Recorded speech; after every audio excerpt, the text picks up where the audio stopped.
when we have a radical with a bigger number, we need to put it in radical form. What we need to do is first find the radical of 234, and you're going to see it's a decimal. So I don't want decimals. So we got to go to plan B. And we're going to do a factor tree.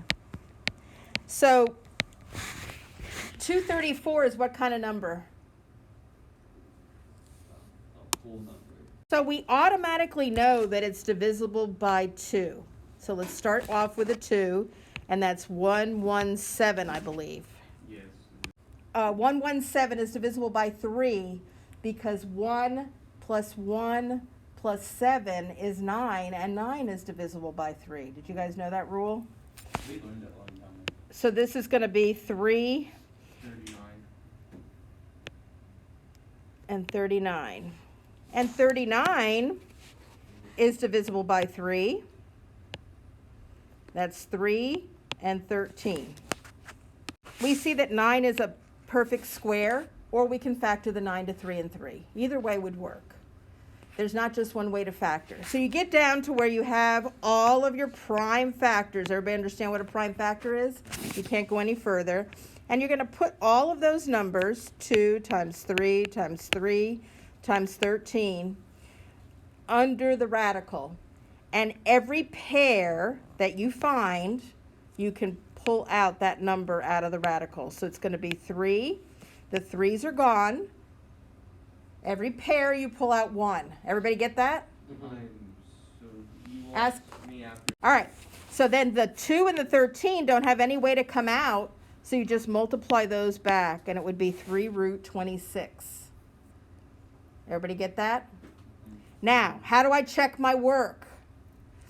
Type in radical 234 in your calculator and leave that ugly decimal there, and then type 3 times root 26, and it should give you the same ugly decimal.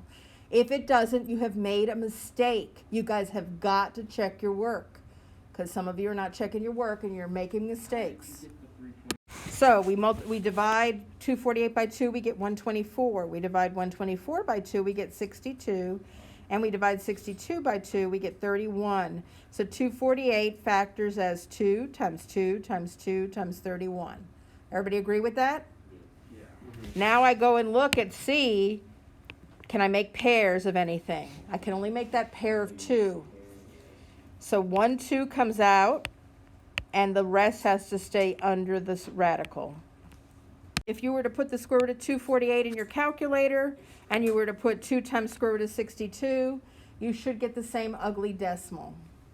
All right, the square root of 35. How do we factor 35? 5.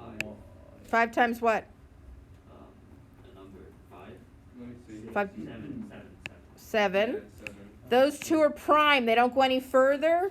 So the square root of 35 does not simplify. It stays square root of 35. You can't get anybody out of the radical.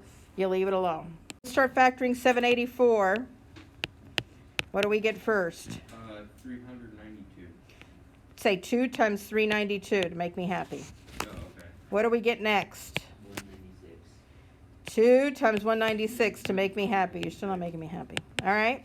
Let me try. 2 times 98. Keep going. 2 times 49. Keep going. 7 times 7, 7. So this is going to be 4 2s Infinite pairs. and 2 7s. They all can pair up with somebody. I can pull out 2 2s. What's 2 times 2? 4. And I can pull out 1 7. What is 4 times 7? It's 28. So I'm saying that everybody came out of the radical, so the square root of 784 is 28. Everybody put in the square root of 784 in your calculator.